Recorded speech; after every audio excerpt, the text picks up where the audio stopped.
you really just gave the entire secret to SEO away in what you just said. I don't know if you know this.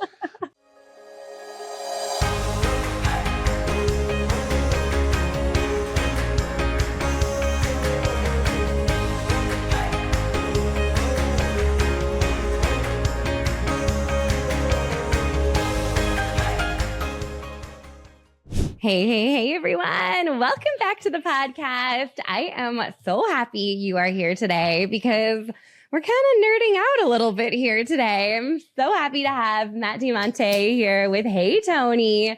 He is a SEO specialist, an author, a super nice guy, and we're going to talk SEO today. So how are you doing, Matt? I am fantastic. And what an intro. Super nice guy. I know I just told you, you're like, how should I intro you? And I said, just tell them I'm a super nice guy.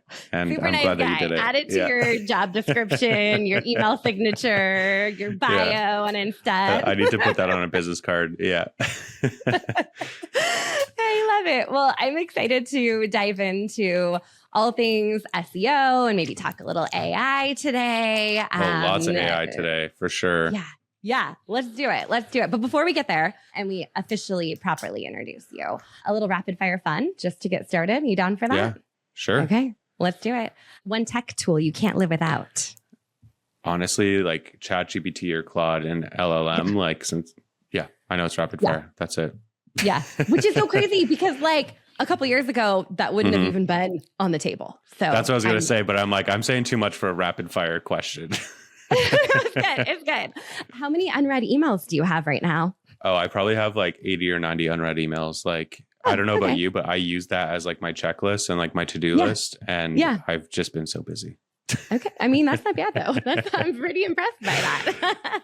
More of an early bird or night owl? When do you prefer to do your best work? It depends on the day. And if it's a weekend, it could be early, could be late. Either way, nobody's bothering me. But if it's during the week, early or late, again, it depends how much shit I've got going on. Right? Like, I'll just give you an example. Last night, I was up till midnight, I was using Claude Code, which it sounds very technical. It's not. It's like ChatGPT, but they'll like code stuff for you and just build you platforms. I was up until like midnight working on a tool for my agency to use that will write blog content and do all this kind of stuff for you. Yeah. And then I woke up at 6 a.m. this morning and continued working on it. So I don't know. When I don't know how to answer that. It's hard to stop working, I guess. Yeah. Yeah.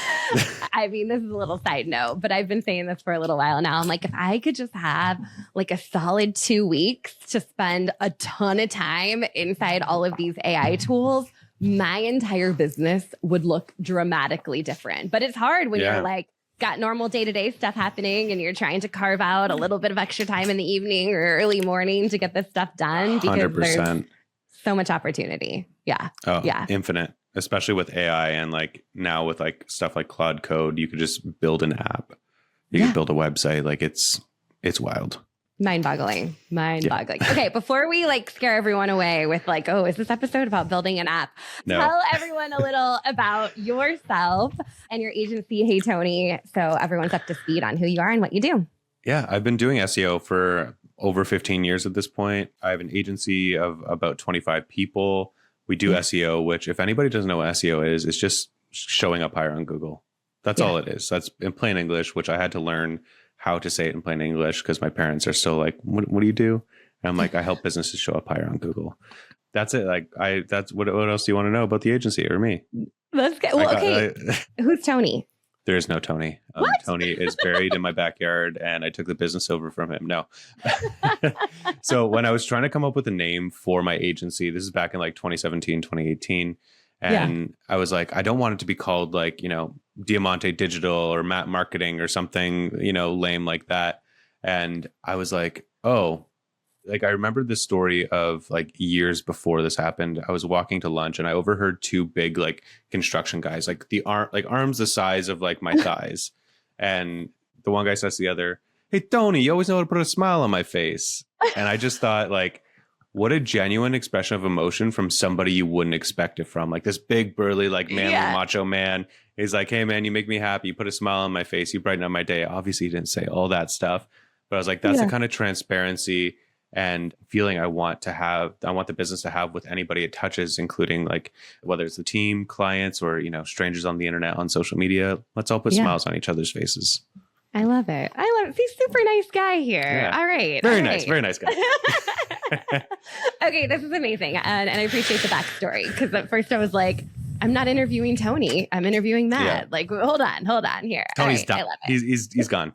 He's gone. Matt's here. No Tony. Yeah. Okay. Well, let's start with the basics, because we have all different levels of understanding of SEO here in our community and listeners on the podcast. So, I think some that hear SEO are like, ooh, I don't know if this episode's for me. That sounds hard. That sounds confusing. Yeah. I'm just trying to show up online. I'm not sure if this is really my jam. So for the very basics, let's break it down. Like, what is SEO?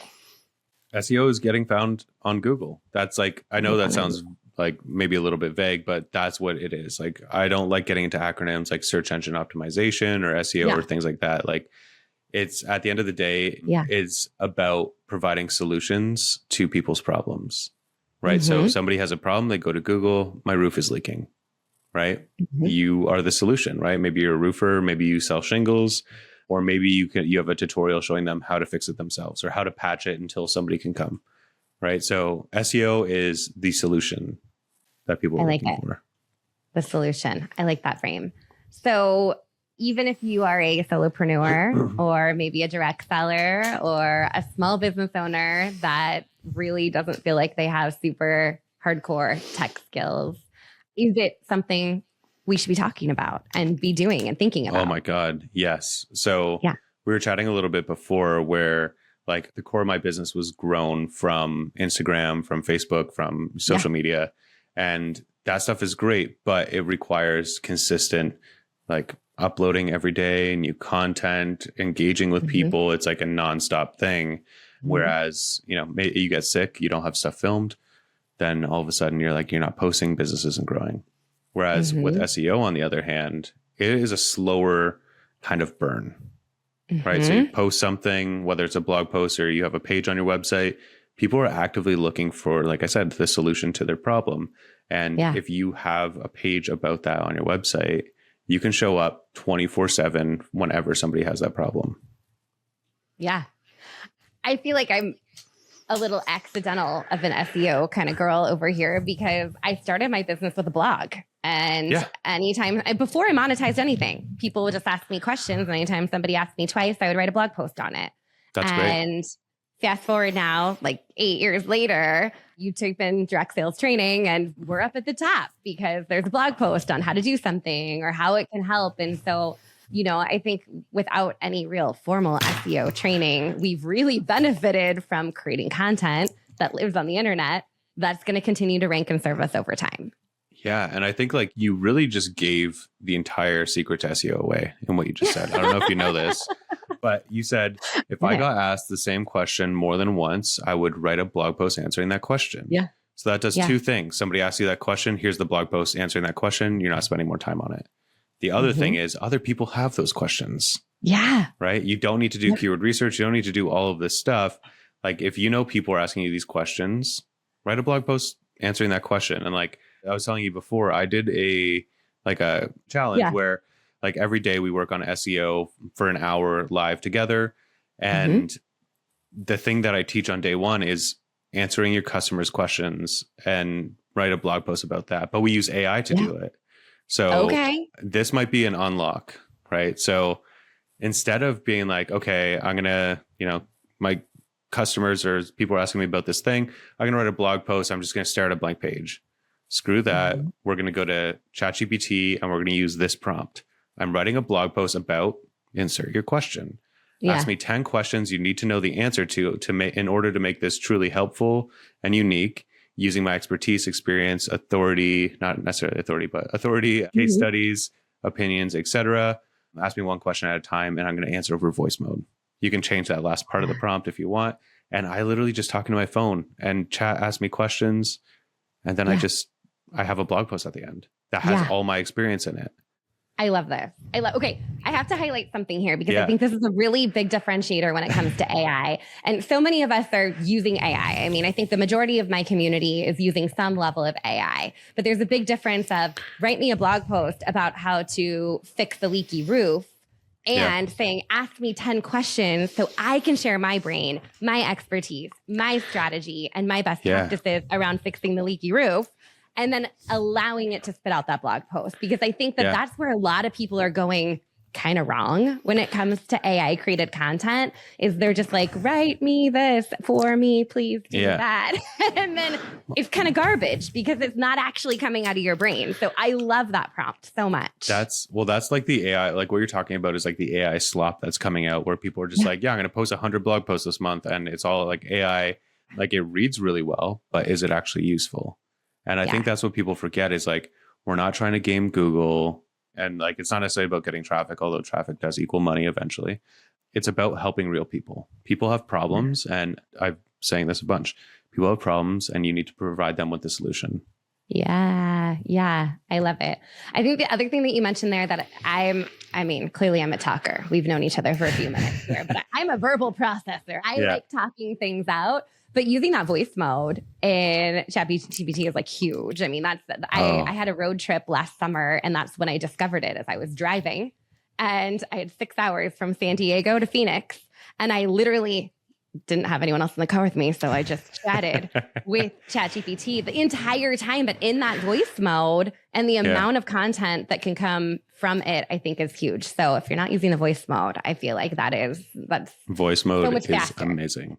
Oh, and the thing is, like, you can digress too. Like when you're typing, it's so like the thought to keyboard is so slow. There's like a large amount of latency there. But if you're just talking, like kind of train of thought, and you go, actually, no, never mind, forget that last part. What I actually meant was blah, blah, blah, blah, blah. Then I'll like chat's remembering that. They're taking the transcript, and then it's going through next question, next question, next question. But you might, just talking, you might have a different point of view that maybe you haven't said before. So good. Okay. I love that. And I think we both kind of share the same philosophy that it's important to be building assets or content that's going to continue to serve you over time versus being reliant on algorithms. So maybe you can explain that in your own words and how you talk to your clients about that and why that's important. That's a huge question because technically, like SEO is reliant on algorithms 100%. And like even ranking in ChatGPT or Claude or Perplexity, whatever, all of that is like algorithmic. The only thing that's not algorithmic is if you have somebody's email address or phone number and you could text them. And I will tell you right now, my email address is much smaller than my social following, and it makes me probably 10 times as much money. Okay, you heard it here. Okay, say it again. Say it again for the people in the back. They can replay. Hit replay, people. Back 15 seconds. Listen again. But it's true though. Like, and I've worked with clients with like massive email lists of like hundreds of thousands of people, even clients and friends who have like, 10,000 email addresses, which is still a lot. Don't get me wrong. Yeah. But like that is the biggest driver of revenue, even if they have large social followings, because you're in somebody's inbox. A lot of people, for some reason, have like email notifications on their phone. I don't. I would go crazy. But like, I get people being like, why did you email me at like 11 p.m. or midnight? Like I was sleeping and you woke me up. And I'm like, that is wild. Turn those notifications off. Like it beeps on their phone? Yeah, it'll like pop up. And then they get upset. Oh. Well, they should turn their notifications. I don't have any notifications on my phone ever. Like I know mine are off. My kids are at school and there's an emergency and they call twice. My phone will make a noise, but that's it. I'm not saying this to like dissuade people from doing email marketing because like it is very, very valuable to your business. And like people get upset over all kinds of things. They're like, I signed up for your email list and you sent me an email. How dare you? And I'm like, well, here's the. Today. I'm like, I'm gonna unsubscribe you. Yeah, like I didn't guess your email. It's like, it's crazy. Yeah, that's crazy. All right, a little real talk. If your business lives on social media, you don't own it. Oh My High gives direct sellers a real website that's actually yours Your links, your content, your personal brand, your email list. Not a replicated page that looks like everyone else's. We built it specifically for people just like you. There's no tech skills required. And as a podcast listener, get a free Capture and Convert homepage when you get started today. Visit the link in the show notes for the promo code or check it out over at ohmyhigh.com. Now, back to the episode. All right. So again, then building those assets, building up a list for email, building up a list for text, like seeing a strong ROI there. And then when we're thinking about the content we're creating, I feel like for a long time, we've just been trained to go create quick, easy social content. Like, oh, it's a 7-second reel, or post that graphic, or go, write some random words on Facebook and see what happens. But for many, the idea of blogging or writing or putting things on their website feels like a such heavier lift. Any tips on how to make that easier? Obviously, AI is going to help. Yeah. But just that flip in mindset of like, we don't need 10 more social posts. We need one good blog post, and that's going to pay off over the long run. I don't know if I agree with what you just said, because I do both. I'm like, 3 to 5 posts a day on social, and like a blog post or 2 a week, right? Like blog posts take way less time to do, but they can drive more revenue. Now, there's 2 kind of sides to the coin, if you will. Like social, people aren't looking, they might have a problem, they might not have a problem, but they're not looking for a solution on social. They're scrolling, they want entertainment, whatever. Entertainment, yeah. Right. So, but the caveat is on social, you can reach many more people for free, right? On Google or AI on the SEO side of things, you can reach more direct people who have that problem, but you don't necessarily know how many or when they're going to have that problem. So social is discoverability, and SEO is like intent, right? Somebody has an intent, they're looking to do something. So with that in mind, like keep posting on social, because that will help you reach a lot more people. And if they are clicking through to your website from social, you could tag them with a Facebook pixel. You could have a pop-up on your website that says, get my free guide. Same thing from like the organic SEO side of things. You can capture all of that information and retarget them later, get them to sign up for your email list or whatever it is. So at the end of the day, again, if the algorithms change and they stop liking you or they stop liking the content you're making, if you have that email list, you have those phone numbers or whatever it is, you can keep reaching those people. Yeah, I like it. Okay, so they go hand in hand. I think that's fair to say, right? Discoverability on social, intent, purchases, maybe more on your website. I think, let me go back to what your question actually was. Like, how do we make this easier? I went off on a tangent there, right? So this is the kind of stuff that you're talking to chat and all of a sudden they're like, wow, I have so much information about this. To make it easier, like people get questions every single day, probably in your DMs, you're getting questions, and like on social, wherever you're getting questions. Take those questions that you hear the most often, write blog posts about them or about those questions using the prompt that I mentioned earlier. And then you know that your customers have these questions. So you can be like, how can I create 10 different videos for social based on this one question without using the question? Right? Because you could be like, well, how do I do SEO? It's like, okay, well, here's how you do SEO. You don't want to do that. But if you come into it, be like, I bet you didn't know that if you go here and you do this and you do this, that'll solve this problem. And then that gets people more engaged. Yeah. Okay. Does that make sense? Process question. Yeah. And I think this is super helpful because I gravitate to more of the long form content. Like I want to record a podcast. I want to do a YouTube video. I want to write a blog post, things that are longer, taking that, breaking it down into short form content. I know that's not everyone's process. That's kind of what I train is start with the long, break it down to the short, which I think is what I just heard you say. Is that the same process that you like? Or that are is you not more my all process. Over the place? My process is like, process. Okay, my process is I'm working on something and I'm like, oh, this would be really good to make a social video about. Like, I'm not writing a blog post or anything like that. Like, I might be like searching the internet or on Reddit. And I'm like, oh, that's a really good idea. My audience would like that. And then I'll go and film that video and do that. Okay. I don't even write a blog post about it. But if it's a video that does really well on like Instagram, let's say, I will take that concept and like, how can I break this down into like a 5-minute or like 10-minute YouTube video? Okay. So you're starting with the short form video first. Yeah. Short form, like it doesn't get enough credit. Short form is so good.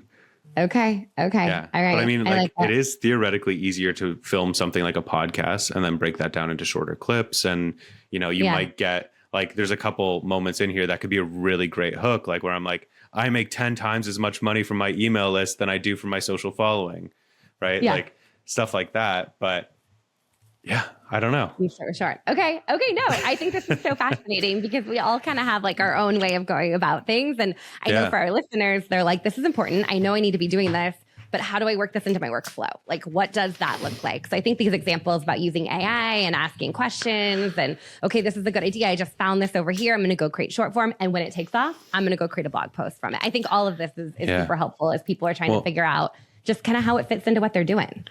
Have you heard, I don't know if you could still get them because I think they got bought by Meta, but there was something called Limitless AI, and it's like a necklace that you wear that has this little like speaker on it basically. Oh, I have heard of this. Yeah. And it like records your entire day. And like a lot of people are like, I don't want AI to know my entire conversation, everything that happened. But what you can do if you're like too lazy or too busy, or you just don't want to write down the questions you're hearing, you could wear something like that. And if you give an answer to that question to a customer or to somebody over the phone or over Zoom or whatever it is, now you already have that transcript. So you can take that, go use a similar prompt to what I was saying. It's like, this person asked this question, here's how I responded, right? And upload that transcript. I love that. I need to be doing that. You're giving me things to add to my to-do list. There's just not enough time in the day. Don't do it. No, I love it. I mean, like today I have 8 coaching calls on the calendar. Oh, shit. Like I'm going to talk to That's 8 different people in different businesses for 20 minutes each. And in each of those calls, I'm going to probably say something really brilliant. I should be capturing that and using it on social. Yeah, 100%.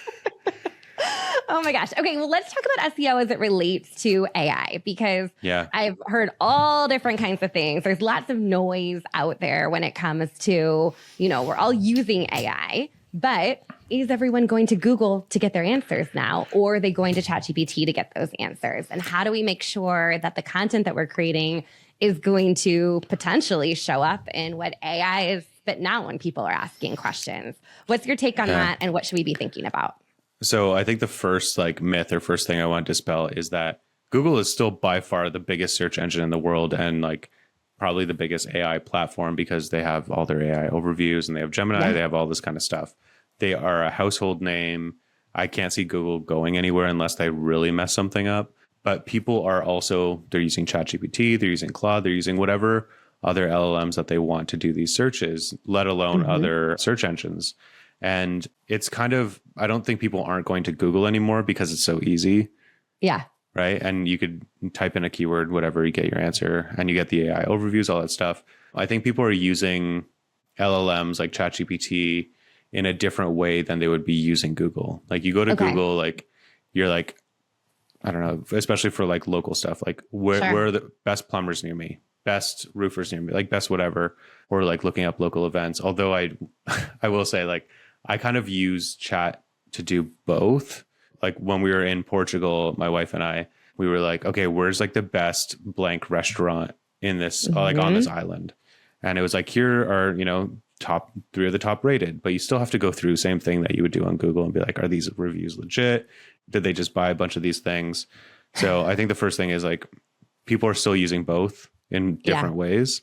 And then the other thing is if you rank on Google or Bing, your odds of being referenced in ChatGPT or other LLMs are a lot higher. So a friend of mine has done extensive videos. His name's Edward Sturm, extensive videos on this on Instagram and TikTok, where he goes through and he actually does a search in ChatGPT and looks at like the console. Like you can like open like the code basically to see what your browser's doing. And ChatGPT actually goes and makes searches. And it doesn't tell you which search engine, but it like they're going to make searches and you can see the keywords that they're typing in or the phrases that they're typing in. So I'm like, if you're ranking high on those, ChatGPT is picking you up and referencing you. Yeah. Right? Yeah. Okay. That's super interesting. I have a friend that I'm in a mastermind with, Deborah. I'll shout her out. She's got great SEO and she teaches people about their goats. And she's a goat lady. So she was sharing with me that some of her blog posts were ranking really well, but now that Google has that AI overview at the top, sometimes she's being left out, right? Like that certain things aren't showing up because people just get their quick answer from the AI overview. So one thing that she shared with me, which I thought was fascinating, was creating content that didn't necessarily go into that AI overview, like long lists or things where you need more extensive answers versus just like the quickie, like, I don't know, goats. So I don't have a good example here, but like the quick questions that people were typing in that would give a quick answer. Cause then it's just kind of in that and people weren't clicking to her site. And she runs a bunch of AdWords on her site too. So her ad revenue had declined because people weren't, clicking into her site to read those answers. So it's fascinating to think around kind of the strategy of the content that you're creating to make sure that, you are showing up, but then also the content that you're delivering still gets people over to your site and doesn't just give them that quick hit where they can get it from the overview. Yeah, I actually I do the opposite of what your friend is doing. So the very first sentence is either a summary of the entire piece of content, like the key point that people want to learn, or the answer to the question, right? So it's like, what kind of food is best to feed a mountain goat? I don't know. And it's like the very first sentence is like the best type of food is XYZ by whatever brand. And then you could go into the why in the rest of the content. Yeah. Right. Picking up that first sentence. Is that what you're getting at? Well, think about it from the human perspective. And I have to keep reminding myself and everybody I talk to, we're doing this for people. Does a person want to read and extract from paragraph 3, section 5, the answer to their question? No, we're not lawyers. We're not reading contracts. This page, what is the answer? What should I feed my goat? I should feed my goat this. Cool. Do I want to know why? Sure, I can keep reading. If I don't want to know why, cool, I'm just going to go buy that brand. Yeah. Yeah. Okay. All right. I like it. Yeah. I think that's important to think about. I mean, ultimately, the way I talk about SEO, which is very limited. This is my little baby perspective on SEO is you just want to create content to answer the questions that people have. You just want to create content that real people want to read. I think sometimes when we talk SEO, people are like, oh, you need to know a gazillion keywords, or you have to have all these fancy plugins, or you have to have all of these tools and things. But it's just you got to write stuff that people want to read about, right? Yeah. It's not even that they want it. Some people need to read about it, right? I have a leak in my roof. What do I do? It's okay, well, I need to get a tarp, or I need to get a garbage bag. I don't know. Yeah. Right. But they need this information, or they need that product, or they need that service. I love it. Okay, this is so good. Last question, then we'll talk about where we can connect with you and follow you to learn more. But a question that I get a lot is I built a website. It's there. It's my, virtual business card. I can tell people you can find me here, but my website isn't getting traffic. It's not getting picked up by search results. People aren't finding me. I think sometimes we think, oh, we create a website and then all of a sudden we're going to have a gazillion people visiting our site. So where would you recommend they start? Okay. So Google has a free tool called Google Search Console. Just go to Google and type in Google Search Console and it'll come up. You can register your website with Google there. Basically, you could submit all the pages to your site. It's called a sitemap. Just go to Google and type in, how do I find my sitemap? And you'll find it. And the sitemap is basically a list of every page on your website. You submit that to Google, and then Google knows hey, I'm you're raising your hand. You're hey, what about me? And Google's oh yeah, okay. I kind of wasn't looking at you, but yeah, why not? So that is the very first step that people should do. Okay. All right. Easy as that, right? I love this. This is simpler than we thought. It's so easy. Guys, it's so easy. Yeah. All right, Matt. Well, where can we connect with you? Where can we learn more about your agency, what you do? Where do we follow you on social? Where do we get your book? Tell us all the things. You can search Matt Diamante on any social platform. I'm there. I'm posting every single day. Website's heytony.ca. And my book is on Amazon. It's called Get Found. If you don't know anything about SEO, this is the book for you. Even if you know a little bit and you're I want to learn how to do this stuff, even for myself, not to do it professionally, but just to know enough to get by. This is the book for you. That's the book you need. All right. We will link to it in our show notes. Thank you so much for being here and chatting all things SEO, AI, websites. I know that so many people are going to walk away from this episode with maybe a couple things added to their to-do list, but it's going to be helping them get seen online. And that's what it's all about. So thank you again for being here. Such a nice guy. Thank you, Matt. Thank you for having me. Bye. This episode is sponsored by CintShare. CintShare is the #1 social media scheduler for direct sellers and loved by creators in any industry. It's truly your one-stop shop for all things social. Join hundreds of thousands of social sellers and entrepreneurs who turn to CintShare for free social media training and resources. Get started today with your free 30-day trial at moderndirectseller.com/CintShare.